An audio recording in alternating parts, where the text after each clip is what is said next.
to be back in beautiful Davos, Switzerland, and to address so many respected business leaders, so many friends, few enemies, and all of the distinguished guests. It's a who's who, I will say that. I've come to this year's World Economic Forum with truly phenomenal news from America. Yesterday marked the one-year anniversary of my inauguration, and today, after 12 months back in the White House, our economy is booming, growth is exploding, productivity is surging, investment is soaring, incomes are rising, inflation has been defeated, our previously open and dangerous border is closed and virtually impenetrable, and the United States is in the midst of the fastest and most dramatic economic turnaround in our country's history. Under the Biden administration, America was plagued by the nightmare of stagflation, meaning low growth and high inflation, a recipe for misery, failure, and decline. But now, after just 1 year of my policies, we are witnessing the exact opposite: virtually no inflation and extraordinarily high economic growth. Growth like, I believe, you'll see very shortly, our country has never seen before, perhaps no country has ever seen before. Over the past 3 months, core inflation has been just 1.6%. Meanwhile, fourth quarter growth is projected to be 5.4%, far greater than anybody other than myself and a few others had predicted. Since the election, the stock market has set 52 all-time high records. So that's in 1 year, 52 records, adding $9 trillion in value to retirement accounts, 401ks, and people's savings. People are doing very well. They're very happy with me. Since my inauguration, we've lifted more than 1.2 million people off of food stamps, and after 4 years, in which Biden secured less than $1 trillion of new investment in our country. Think of that, 1 trillion, substantially less than that. In 4 years, we've secured commitments for a record-breaking $18 trillion, and we think when the final numbers come out, they'll be closer to $20 trillion of investment. That's never been done by any country at any time, not even close. Just over 1 year ago, under the radical left Democrats, we were a dead country. Now we are the hottest country anywhere in the world. In fact, the United States economy is on pace to grow at double the rate that was projected by the IMF just last April. And with my growth and tariff policies, it should be much higher. I really believe we can be much higher than that. And this is all great news, and it's great for all nations. The USA is the economic engine on the planet, and when America booms, the entire world booms. It's been the history. When it goes bad, it goes bad. You all follow us down, and you follow us up, and we're at a point that I don't believe we've ever been. I never thought we could do it this quickly. My biggest surprise is I thought it would take more than a year, maybe like a year and 1 month.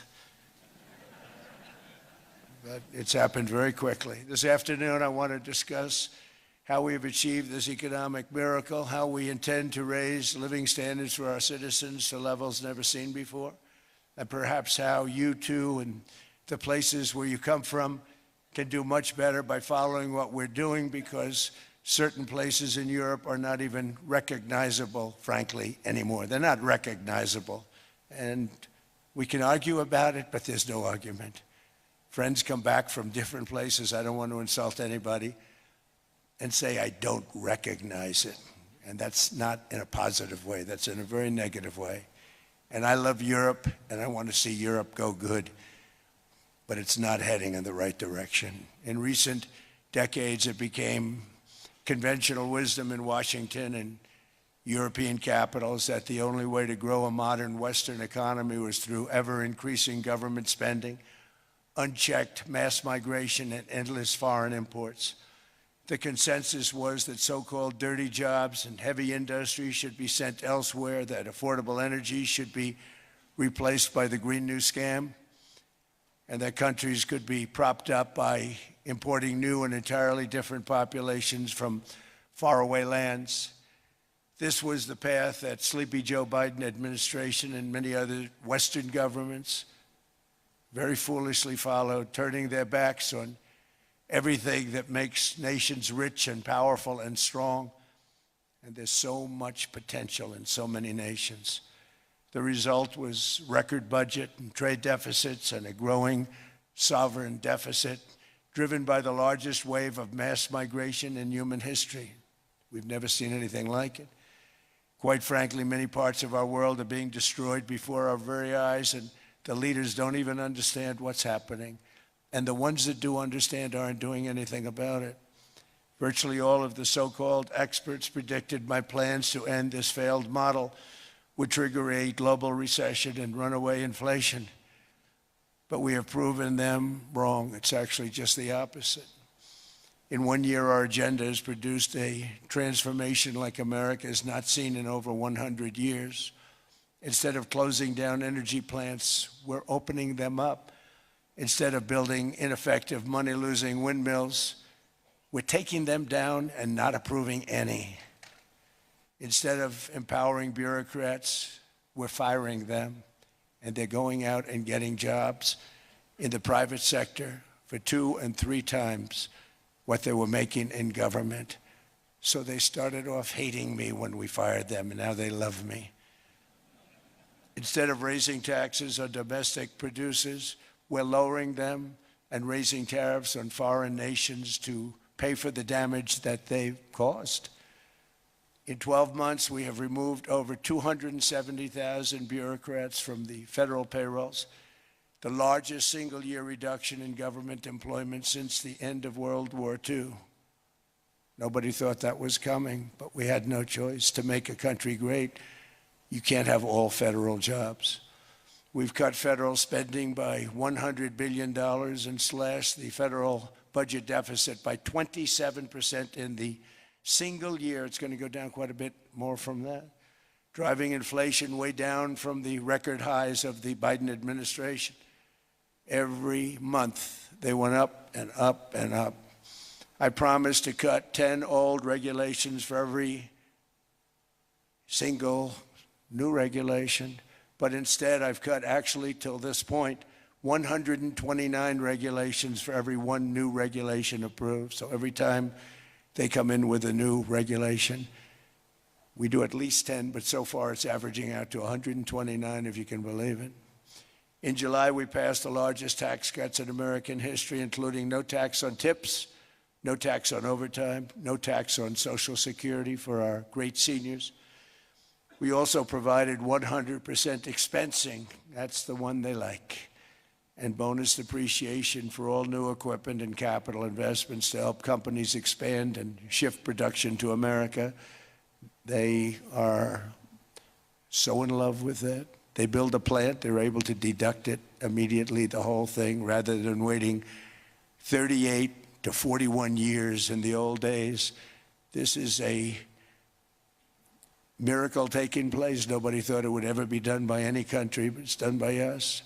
It was what made my first term the most successful 4-year term that we've ever had from a financial standpoint. And now we've upped it. This is a 10-year program, not a 1-year program. But you're allowed to deduct everything in 1 year. It used to be 38 to 41 years. With tariffs, we've radically reduced our ballooning trade deficit, which was the largest in world history. We were losing more than $1 trillion every single year, and it was just wasted. It was going to waste.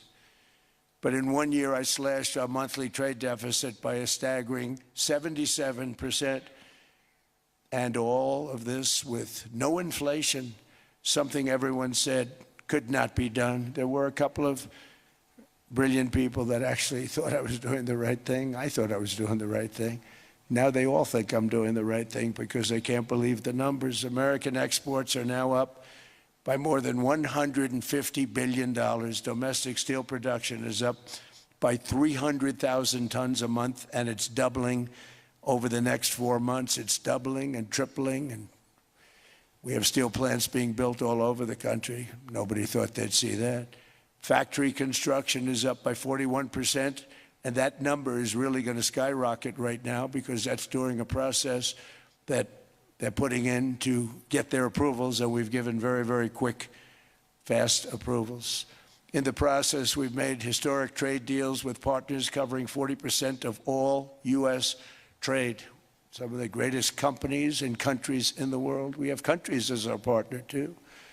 The European nations, Japan, South Korea. They're our partners. They've gone into massive deals with us, especially on oil and gas.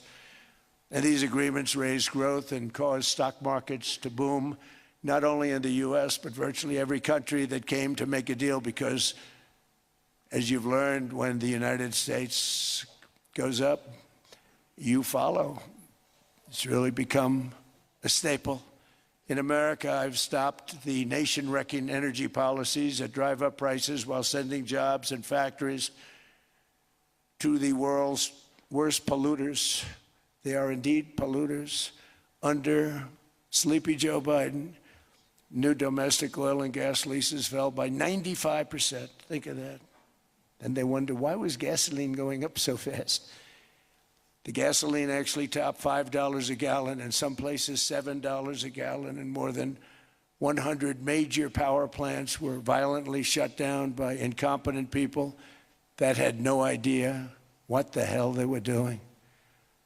Under my leadership, U.S. natural gas production is at an all-time high, by far. U.S. oil production is up by 730,000 barrels a day, and last week we picked up 50 million barrels from Venezuela alone.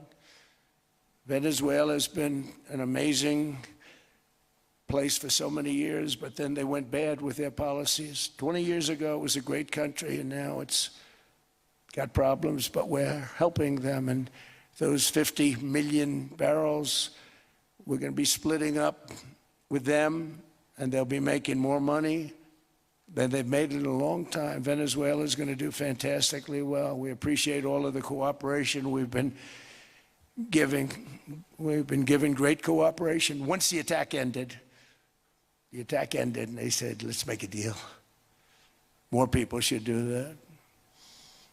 But Venezuela is going to make more money in the next 6 months than they've made in the last 20 years.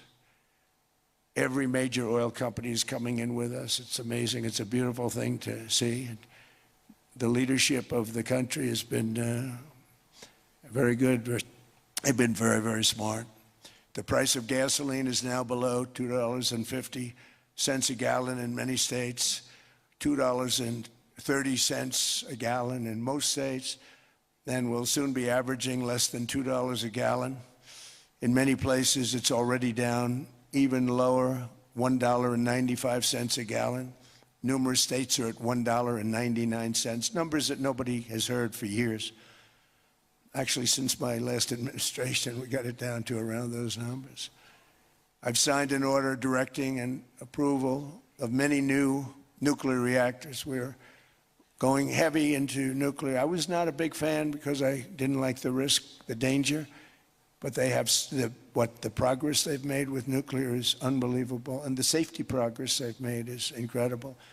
We're very much into the world of nuclear energy, and we can have it now at good prices and very, very safe.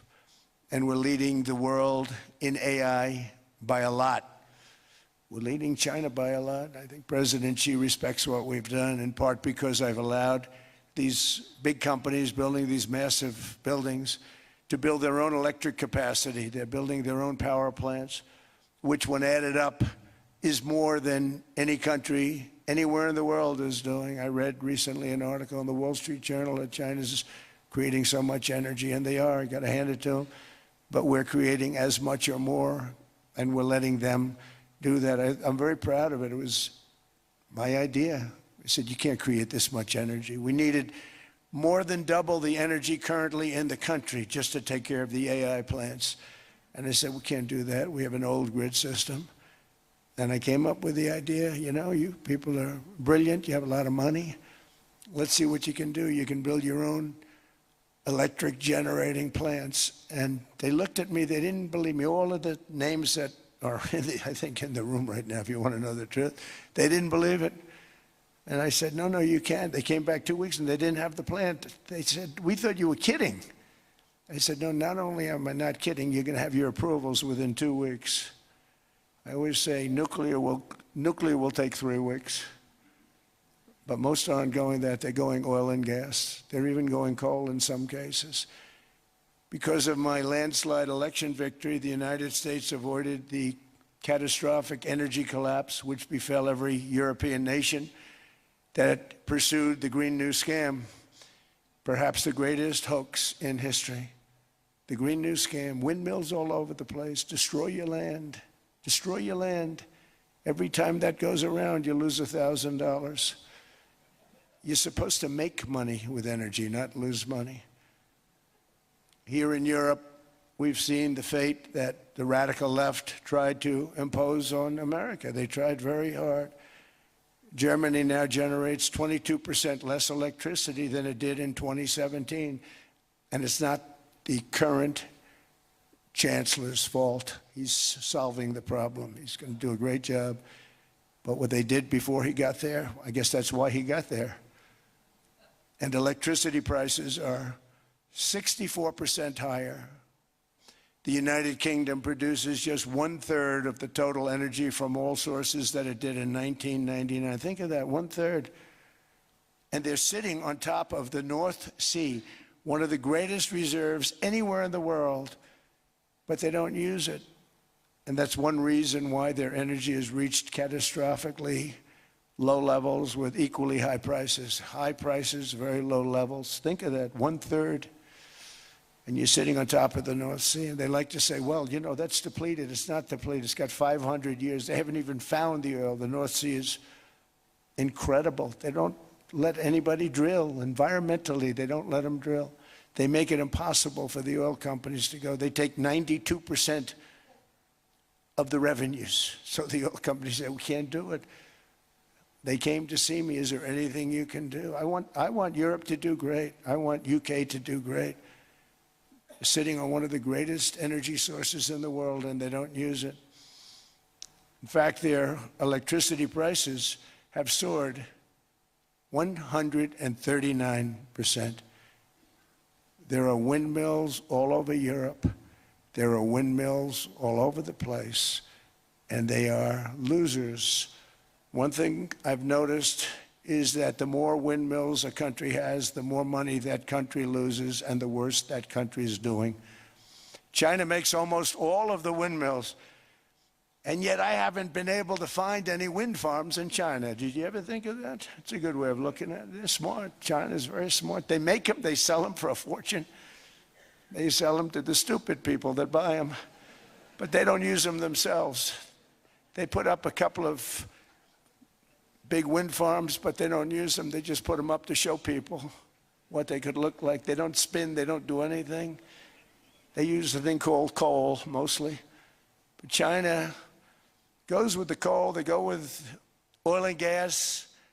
They're starting to look at nuclear a little bit, and they're doing just fine. They make a fortune selling the windmills, though, and I think really that's one that they wouldn't be surprised if it stopped. They are shocked that it continues to go. They're very friendly with me. They're shocked that people continue to buy those damn things. They killed the birds, they ruin your landscapes. Other than that, I think they're fabulous, by the way. Stupid people buy them. The consequences of such destructive policies have been stark, including lower economic growth, lower standards of living, lower birth rates, more socially disruptive migration, more vulnerability to hostile foreign adversaries, and much, much smaller militaries. The United States cares greatly about the people of Europe. We really do. I mean, look, I am derived from Europe. Scotland and Germany, 100% Scotland, my mother, 100% German, my father. And we believe deeply in the bonds we share with Europe. as a civilization. I want to see it do great. That's why issues like energy, trade, immigration, and economic growth must be central concerns to anyone who wants to see a strong and united West, because Europe and those countries have to do their thing. They have to get out of the culture that they've created over the last 10 years. It's horrible what they're doing to themselves. They're destroying themselves. These beautiful, beautiful places. We want strong allies, not seriously weakened ones. We want Europe to be strong. Ultimately, these are matters of national security, and perhaps no current issue makes the situation more clear than what's currently going on with Greenland. Would you like me to say a few words of Greenland? You guys have to check this out. So you can basically enter a prompt like this and add a few details, and then the AI. I was going to leave it out of the speech, but I think I would have been reviewed very negatively. I have tremendous respect for both the people of Greenland and the people of Denmark, tremendous respect. But every NATO ally has an obligation to be able to defend their own territory. And the fact is, no nation or group of nations is in any position to be able to secure Greenland other than the United States. We're a great power, much greater than people even understand. I think they found that out 2 weeks ago in Venezuela. We saw this in World War II, when Denmark fell to Germany after just 6 hours of fighting and was totally unable to defend either itself or Greenland. So the United States was then compelled, we did it, we felt an obligation to do it, to send our own forces to hold the Greenland territory, and hold it we did at great cost and expense. They didn't have a chance of getting on it, and they tried. Denmark knows that. We literally set up bases on Greenland for Denmark. We fought for Denmark. We weren't fighting for anyone else. We were fighting to save it for Denmark. Big, beautiful piece of ice. It's hard to call it land. It's a big piece of ice. But we saved Greenland and successfully prevented our enemies from gaining a foothold in our hemisphere. So we did it for ourselves also. And then after the war, which we won it big. Without us, right now you'd all be speaking German and a little Japanese, perhaps. After the war, we gave Greenland back to Denmark. How stupid were we to do that? But we did it. But we gave it back. But how ungrateful are they now?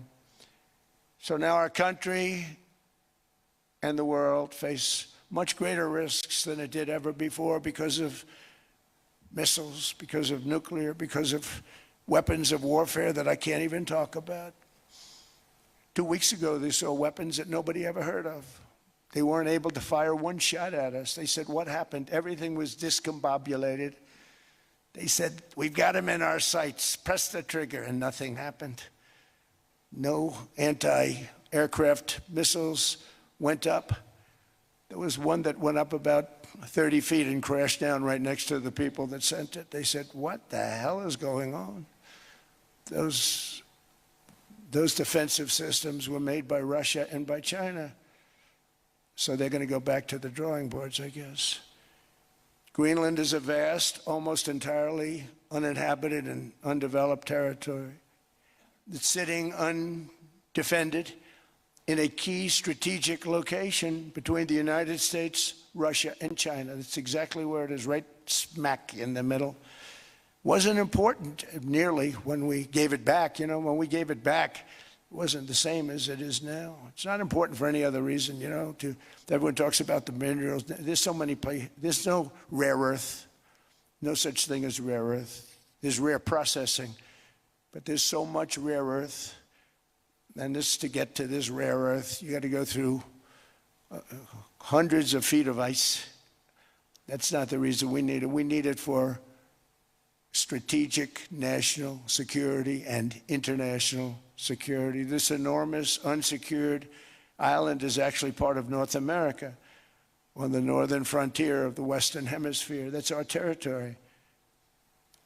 It is therefore a core national security interest of the United States of America. And in fact, it's been our policy for hundreds of years to prevent outside threats from entering our hemisphere. And we've done it very successfully. We've never been stronger than we are now. That's why American presidents have sought to purchase Greenland for nearly 2 centuries. You know, for 2 centuries they've been trying to do it. They should have kept it after World War II, but they had a different president. That's all right. People think differently. Much more necessary now than it was at that time, however. In 2019, Denmark said that they would spend over $200 million to strengthen Greenland's defenses. But as you know, they spent less than 1% of that amount. 1%. There's no sign of Denmark there. And I say that with great respect for Denmark, whose people I love, whose leaders are very good. It's the United States alone that can protect this giant mass of land, this giant piece of ice, develop it and improve it and make it so that it's good for Europe and safe for Europe and good for us. And that's the reason I'm seeking immediate negotiations to once again discuss the acquisition of Greenland by the United States, just as we have acquired many other territories throughout our history, as many of the European nations have. They've acquired. There's nothing wrong with it. Many of them, some went in reverse, actually, if you look. Some had great, vast wealth, great, vast lands all over the world. They went in reverse. They're stuck back where they started. That happens too. But some grow. But this would not be a threat to NATO. This would greatly enhance the security of the entire alliance, the NATO alliance. The United States is treated very unfairly by NATO. I want to tell you that. And when you think about it, nobody can dispute it. We give so much and we get so little in return. And I've been a critic of NATO for many years. And yet I've done more to help NATO than any other president by far, than any other person. You wouldn't have NATO if I didn't get involved in my first term. The war with Ukraine is an example. We are thousands of miles away, separated by a giant ocean. It's a war that should have never started, and it wouldn't have started if the 2020 U.S. presidential election weren't rigged. It was a rigged election. Everybody now knows that. They found out. People will soon be prosecuted for what they did.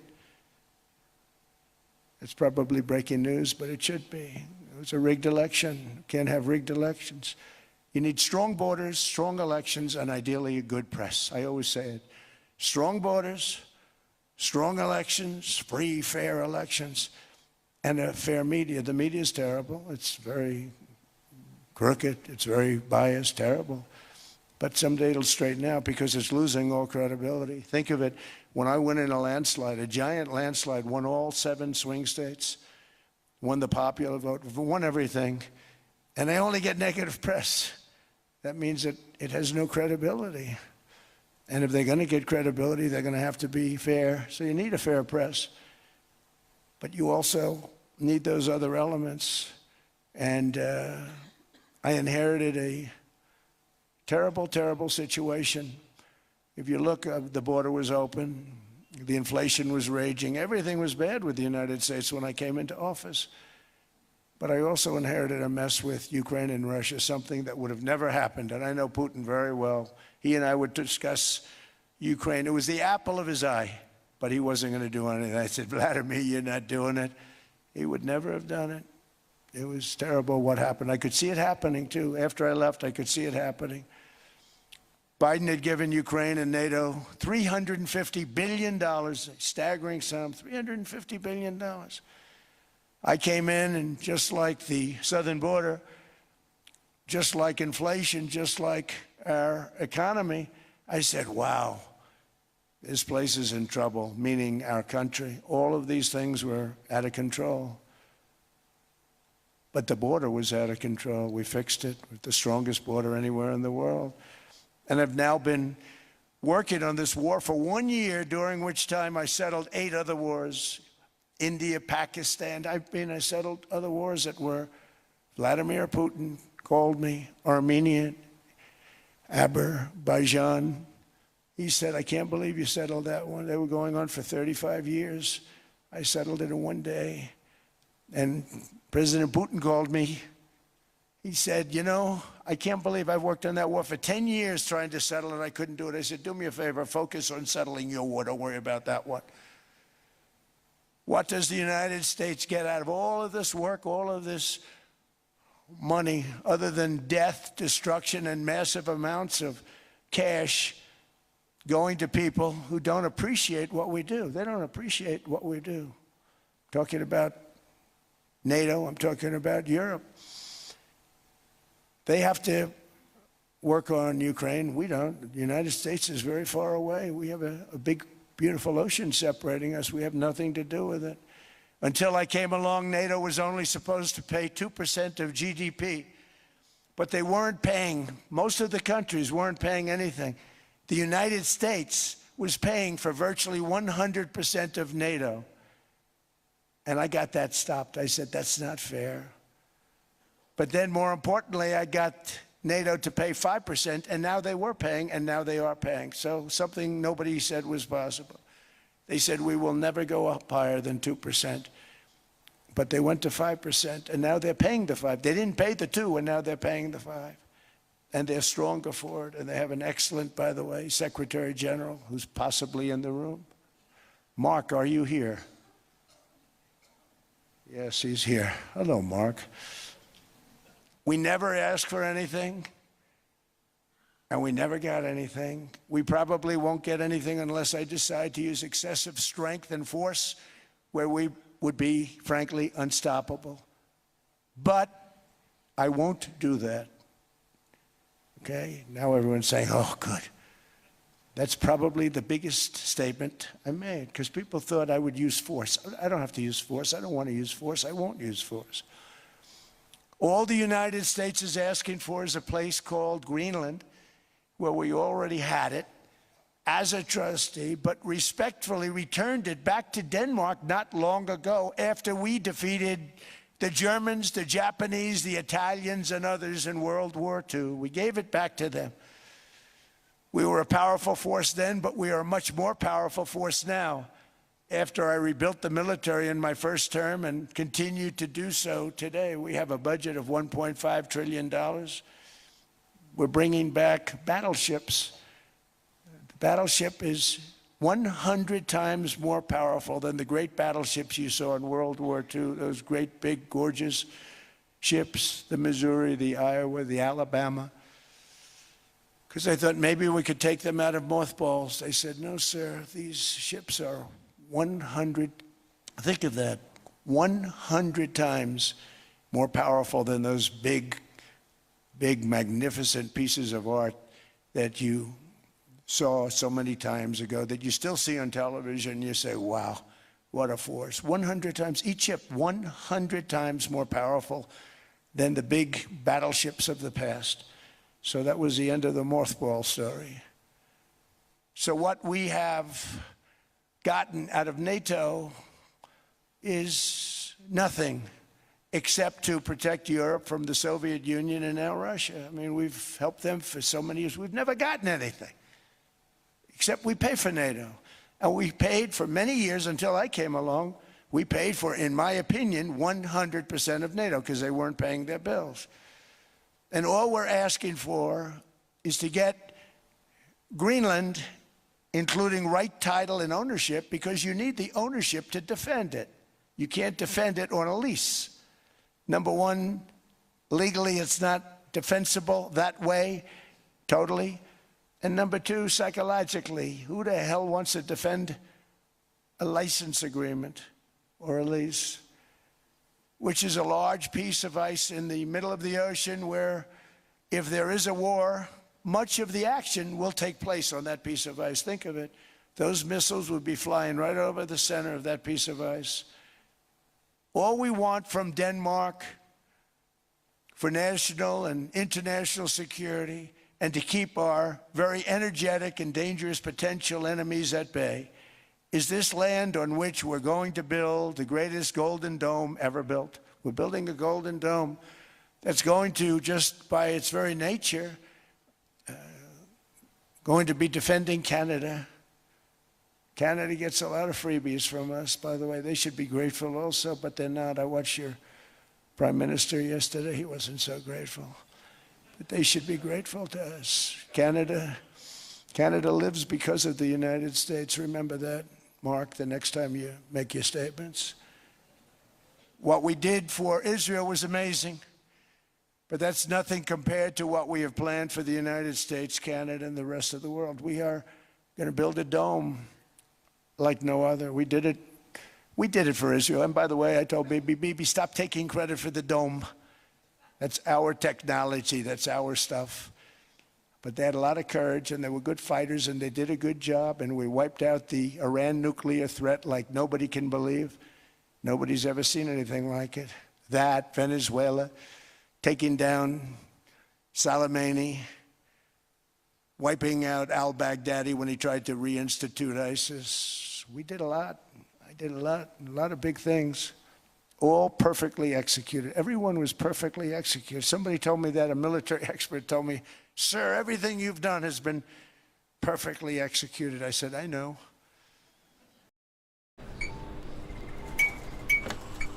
In this company, what we do is we take risks. We don't want to be ashamed. So other presidents have spent, whether foolishly or not, trillions and trillions of dollars on NATO and gotten absolutely nothing in return. We've never asked for anything. It's always a one-way street. Now they want us to help them with Ukraine. And we say, we're going to. I'm really helping, not even them. I want to see, last week, if you saw, it was 10,000 soldiers, but last month it was 31,000 soldiers died. 31,000. That's this room times, the number of people in this room times 30. Think of it. 30,000 soldiers died in 1 month. The month before it was 27,000. The month before that it was 28,000. The month before that it was 25,000.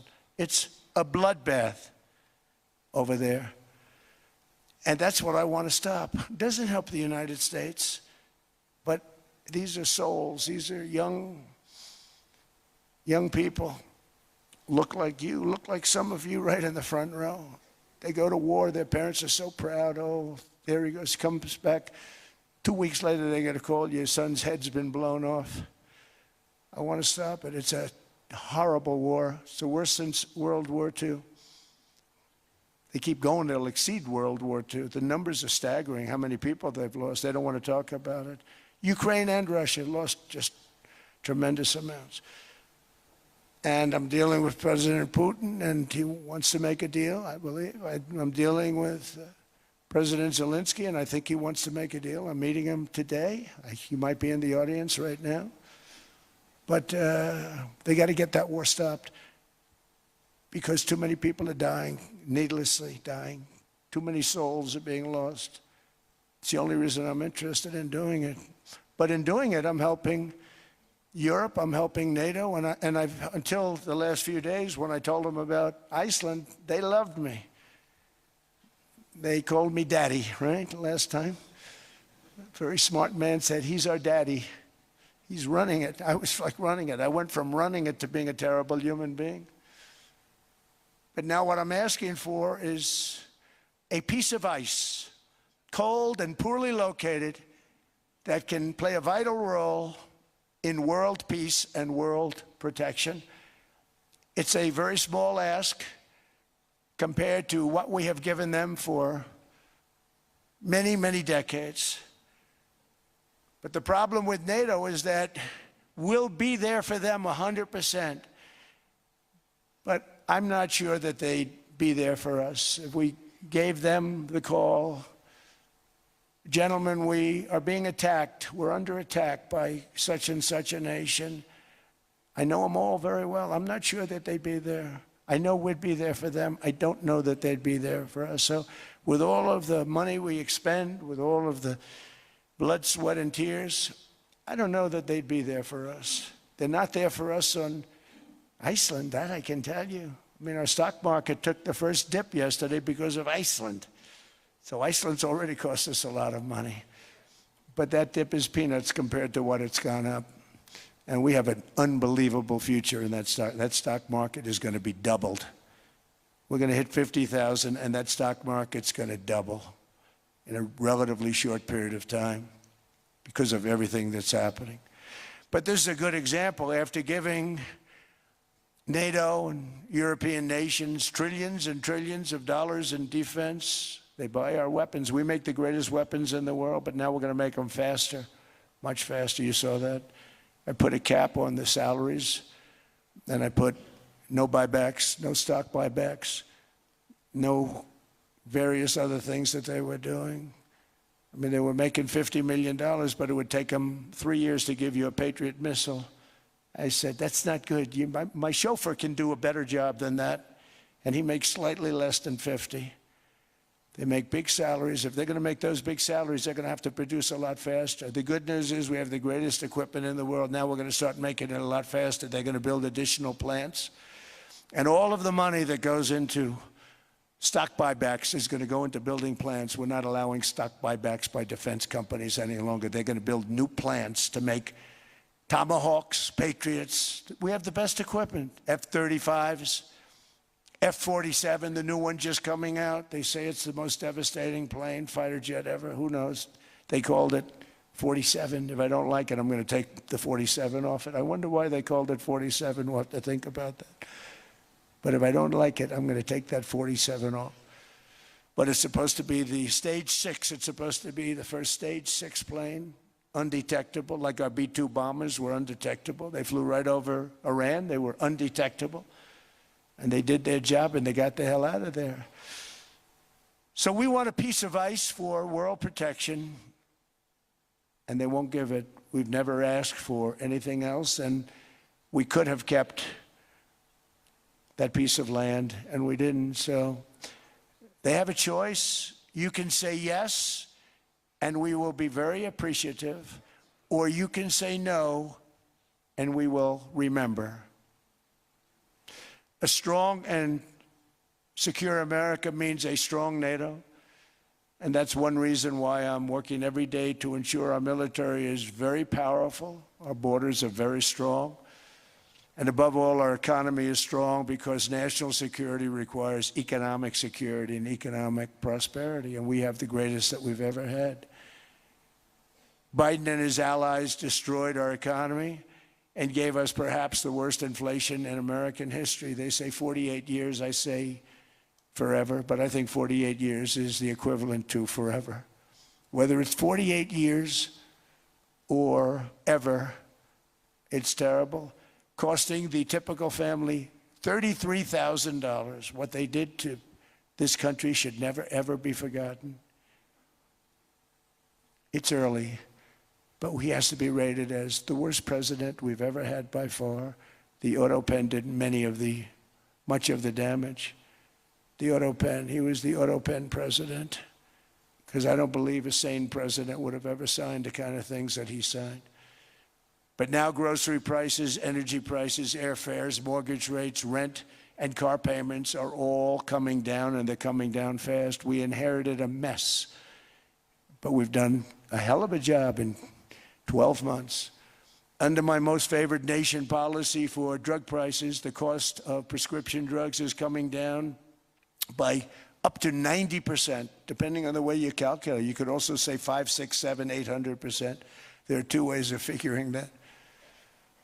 But we have a favored nations policy that every president wanted, no president was able to get. I got it, and other nations approved it. And I had to use tariffs in order to get it because they said, no way. In other words, a pill that costs 10% in London costs $130. Think it costs $10 in London, costs $130 in New York or in Los Angeles. And I'd say, boy, that's bad. Friends of mine would say, you know, we go to London, you can buy the stuff for nothing. We go all over the world, we can buy it for nothing. Because basically America was subsidizing every nation in the world because presidents allowed them to get away with it. It became very tough. So when I called up Emmanuel Macron, I watched him yesterday with those beautiful sunglasses. What the hell happened? But I watched him sort of be tough. But he was at $10 for a pill. And I said, Emmanuel, and I have all the big pharmaceutical companies are in total agreement. It wasn't easy, by the way. They're tough, smart. They've been getting away with the scam for a long time. But they gave it up. But they said, you'll never get the countries to approve it. I said, why is that? Because they won't. They always said, we're not paying any more. Get the rest for the United States. So over the years, they stayed the same. We just went up, up, up. And I mean, we would pay 13, 14, 15 times more than certain countries would. So I said, no, they'll approve it 100%. Sir, you'll never get them to approve it. I said, I guarantee you. But I actually started with Emmanuel, who probably is in the room too. And I like him. I actually like him. Hard to believe, isn't it? And I said, Emmanuel, you're going to have to lift the price of that pill to $20, maybe $30. Think of that. That means it's a doubling of prescription drugs. Might be a tripling, might be a quadrupling. It's not easy. No, no, no, Donald, I will not do that. I said, yes, you will, 100%. He said, no, no, no. You're asking me to double.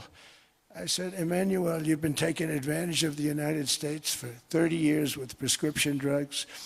You really should do it, and you will do it. I have no doubt. In fact, I am 100% sure you're going to. No, no, no, I will not do it. Because he has to, in all fairness to him, he has to double or triple. Because the world being a bigger place than the United States, it's not that you meet in the middle. You just have to go up some, and we come down a lot. They go up a little, we come down a lot.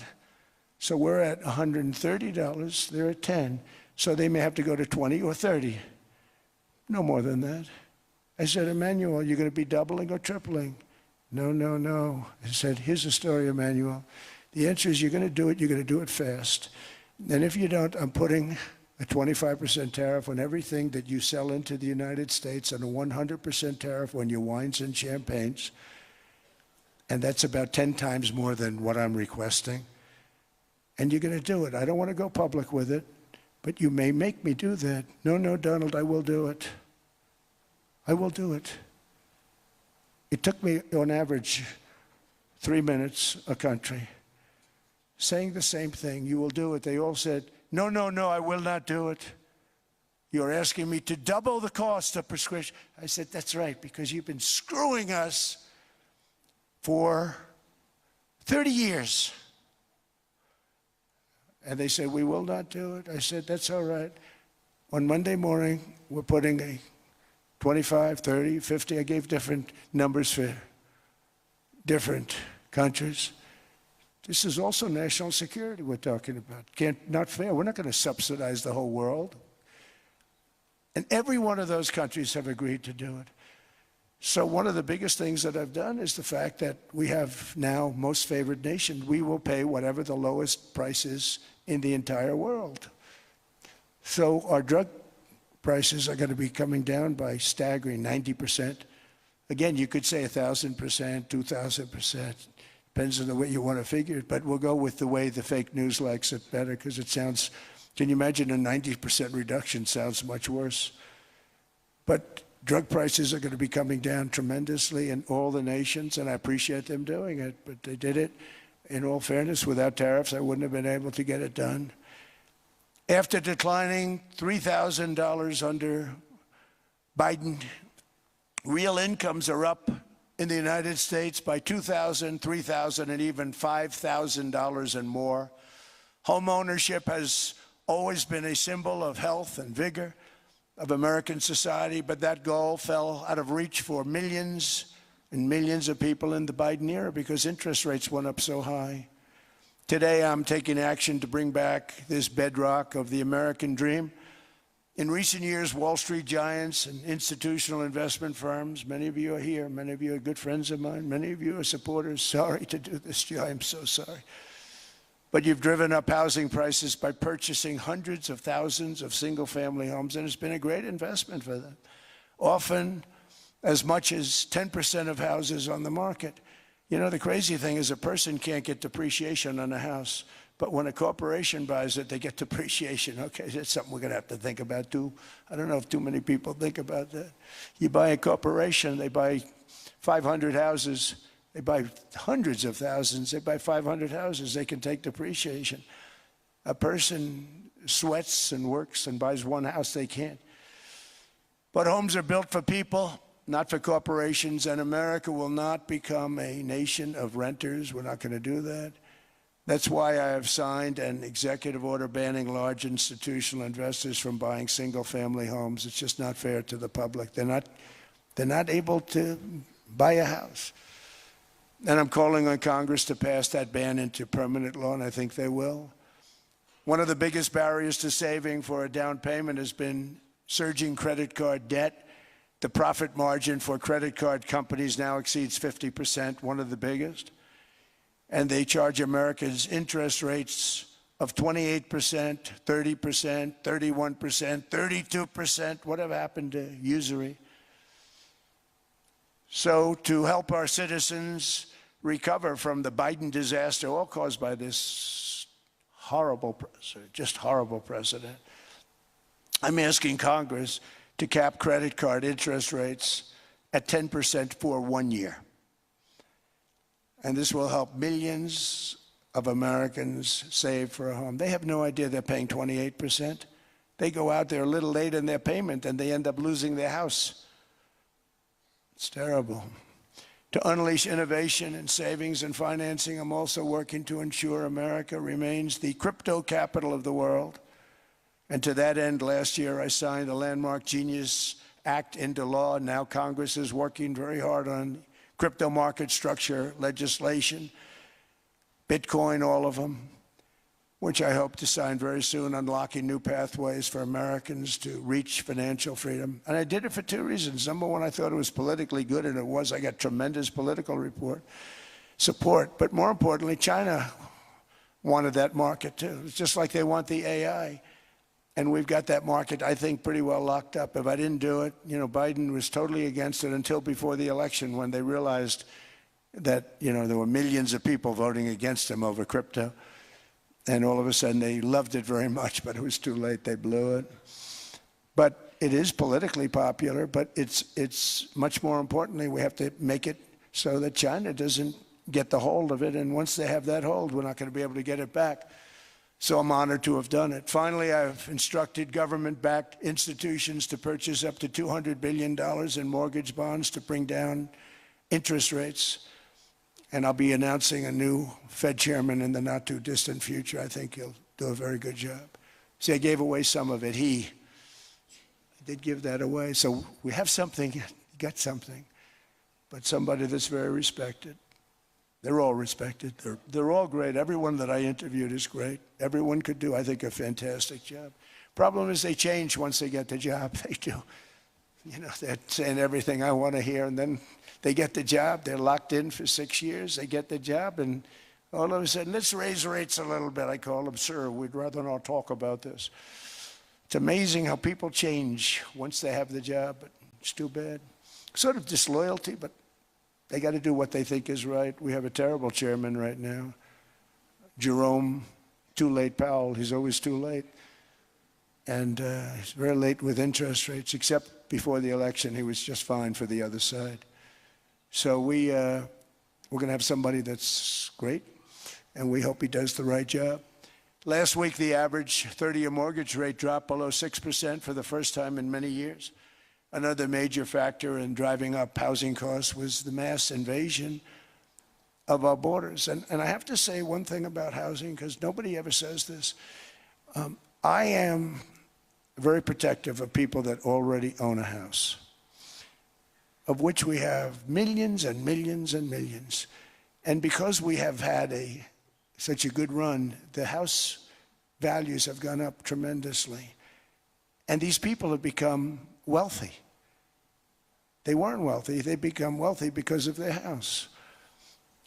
And every time you make it more and more and more affordable for somebody to buy a house cheaply, you're actually hurting the value of those houses, obviously, because the one thing works in tandem with the other. And I don't want to do anything that's going to hurt the value of people that own a house, who for the first time in their lives are walking around the streets of whatever city they're in, very proud that their house is worth $500,000, $600,000, $700,000. Now, if I want to really crush the housing market, I could do that so fast and people could buy houses, but you would destroy a lot of people that already have houses. In some cases, they've mortgaged their house, and the mortgage would be very low, and all of a sudden the mortgage without any changes becomes very high, and they end up losing the house. I'm not going to hurt, and I speak with Scott, who's doing a fantastic job, and Howard, who's doing a fantastic job, and all of my people. And I always say, look, you know, I can crush the hell out of the market. We can drop interest rates to a level, and that's one thing we do want to do. That's natural. That's good for everybody. You know, the dropping of the interest rates, we should be paying a much lower interest rate than we are. We should be paying the lowest interest rate of any country in the world, because without the United States, you don't have a country. I mean, I had a case with Switzerland. We happened to be in Switzerland. Maybe I'll give you a quick story. But they were paying nothing. They make beautiful watches, great watches, Rolex, all of them. They were paying nothing to the United States when they sent their product in. And we had a $41 billion deficit. $41 billion with this beautiful place. Flew over it, isn't it nice? So I said, let's put a 30% tariff on them so that we get back some of it, not all of it at all. We'd still have a deficit, big deficit. We had 41 million. That's a big deficit. And I said, let's put a tariff on. Different tariffs, different places. You're all party to them. In some cases, victims to them. But in the end, it's a fair thing. And most of you realize that. But we put a... Big dreams start small. At GoDaddy, we help you take that first step. 30% tariff on Switzerland. And all hell broke loose. They were calling, I mean, like you wouldn't believe. And I know so many people from Switzerland, incredible place, incredible, brilliant place. But I then realized that they're only good because of us. And there's so many other examples. I mean, us and probably other places, but a majority of the money they make is because of us, because we never charged them anything. So they come in, they sell their watches, no tariffs, no nothing. They walk away, they make $41 billion on just us. So I said, no, we can't do that. So I'm going to bring it up. I still would have a deficit pretty substantial, but I brought it up to 30%. And I guess Prime Minister, I don't think President, I think Prime Minister called a woman, and she was very repetitive. She said, no, no, no, you cannot do that, 30%. You cannot do that. We are a small, small country. I said, yeah, but you have a big, big deficit. You may be small, but you have a bigger deficit than big countries. He said, no, no, no, please, you cannot do it. Kept saying the same thing over and over. We are a small country. I said, but you're a big country in terms of... And she just rubbed me the wrong way, I'll be honest with you. And I said, all right, thank you, ma'am, appreciate it. Do not do this. Thank you very much, ma'am. And I made it 39%. And then all hell really broke out. And I was paid visits by everybody. Rolex came to see me. They all came to see me. But I realized, and I reduced it, because I don't want to hurt people. I don't want to hurt them. And we brought it down to a, lower level. Doesn't mean it's not going up, but we brought it down to a lower level. But they pay now, tariff. But I realized that we have many places like that where they're making a fortune because of the United States. Without the United States, they wouldn't be making anything. Think of it. Switzerland made $41 billion on us. And as she said, it's a small place. And I realized with that, I don't know, because she was so aggressive. And I realized in that conversation that the United States is keeping the whole world afloat. Many places, I could give you 6, 7 places just in the people in this little area. I know every one of them. They're looking down. They don't want to see me, and they don't want to stare me in the eyes. But they're taking advantage of, everybody took advantage of the United States. But I've been very fair, and I gave them a tariff, and it was fine. But I realized that without us, it's not Switzerland anymore. Without us, it's not any of the countries that are represented here. And we want to work with the countries. We want to work with them. We're not looking to destroy them. I could have said 39, 40%. I could have said I want a 70% tariff, then we make money with Switzerland. But Switzerland would have been probably destroyed, financially destroyed. I don't want to do that. But we should be paying the lowest interest rate of everybody. I hope Scott's listening to this, because we should be paying the lowest interest rate of everybody. Without us, most of the countries don't even work.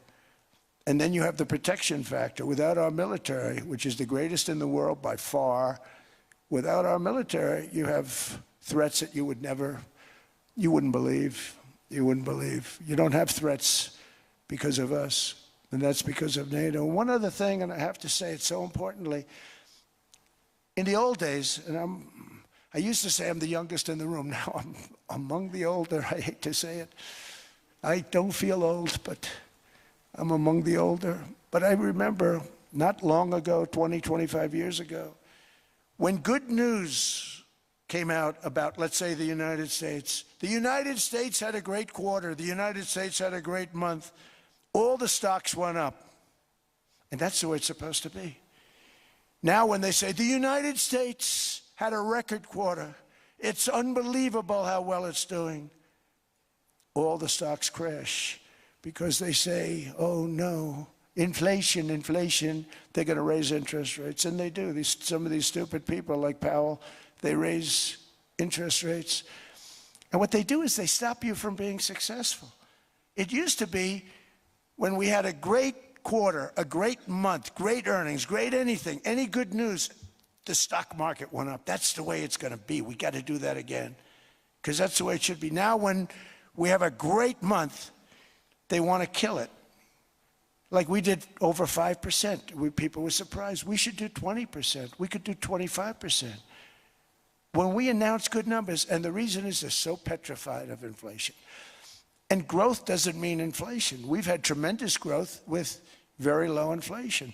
In fact, growth can fight inflation, proper growth.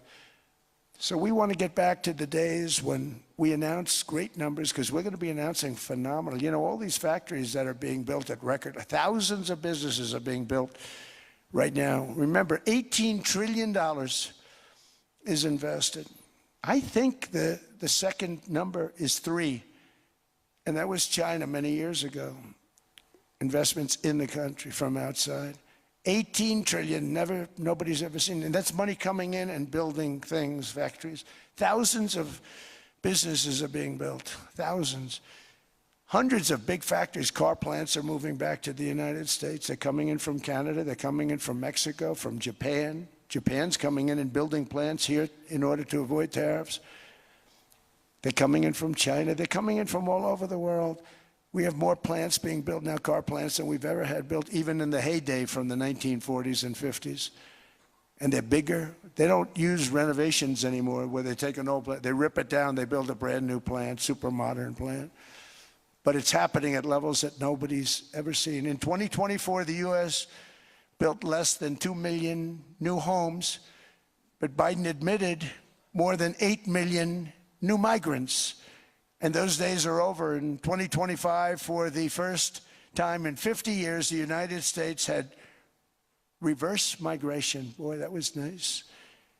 And these were criminals that were being taken out of our country because they allowed people to come into our country from jails, from gangs, drug dealers, murderers.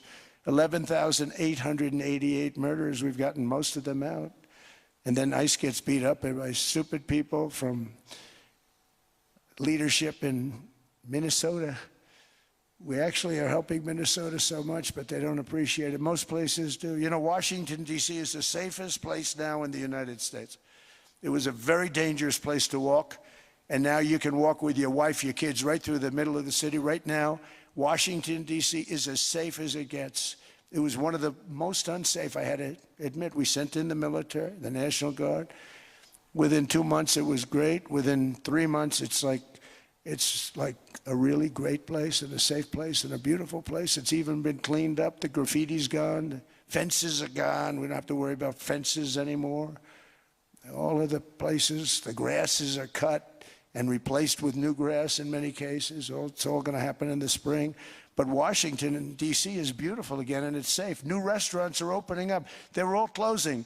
Now you can't get into a restaurant. Restaurants in Washington, D.C. are all opening. Memphis also, Memphis, Tennessee, New Orleans, Louisiana. We're there for 3 weeks.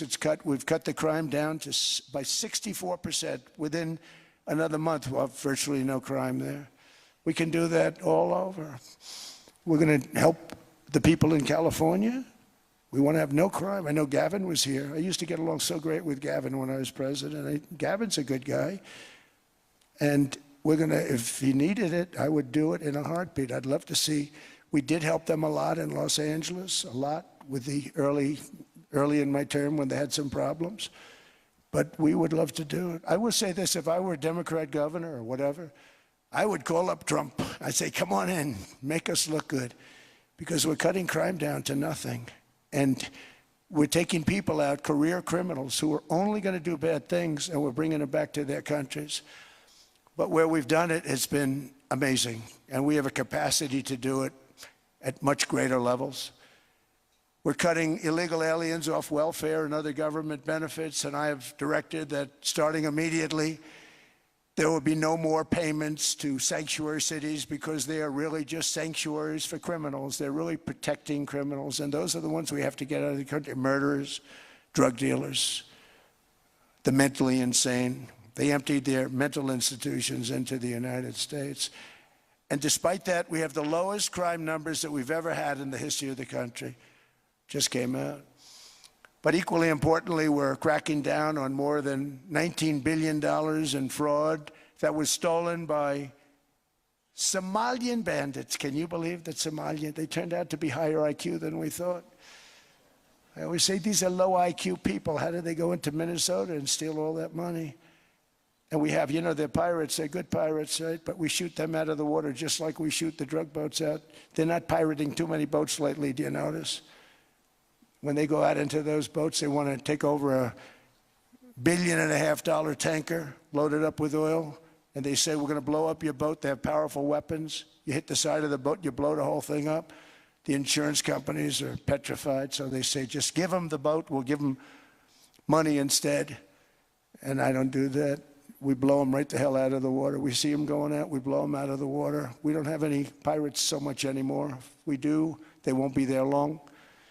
We've cut down with the hitting of the boats that are loaded up with drugs, including submarines. Can you believe they actually buy small, they call them mini subs, very fast. They're meant for drugs. We've knocked out 2 of them. The Democrats say they were fishing. You have ruined somebody's fishing weekend, I would say. A submarine is not a fishing boat. You don't fish.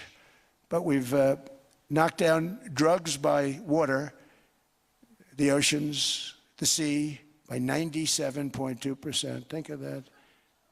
And I actually say, who the hell are the 3%? Because I would not want to be piloting one of those boats. We knocked them down, and now we're going to start on land. We're going to knock it all out. The land is the easy part. What we did on sea is incredible, and that's our great military.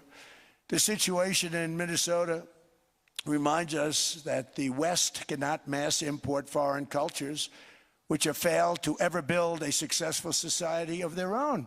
I mean, we're taking people from Somalia, and Somalia is a failed, it's not a nation. Got no government, got no police, got no military, got no nothing. And then we have this fake congressperson who they just reported is worth $30 million. You believe this? Ilhan Omar, talking about the Constitution provides me. She comes from a country that's not a country, and she's telling us how to run America. Not going to get away with it much longer, let me tell you. The explosion of prosperity and conclusion and progress that built the West did not come from our tax codes. It ultimately came from our very special culture. This is the precious inheritance that America and Europe have in common. We share it. We share it, but we have to keep it strong. We have to become stronger, more successful, and more prosperous than ever. We have to defend that culture and rediscover the spirit that lifted the West from the depths of the Dark Ages to the pinnacle of human achievement. We live in an incredible, changing period. It's an unbelievable time.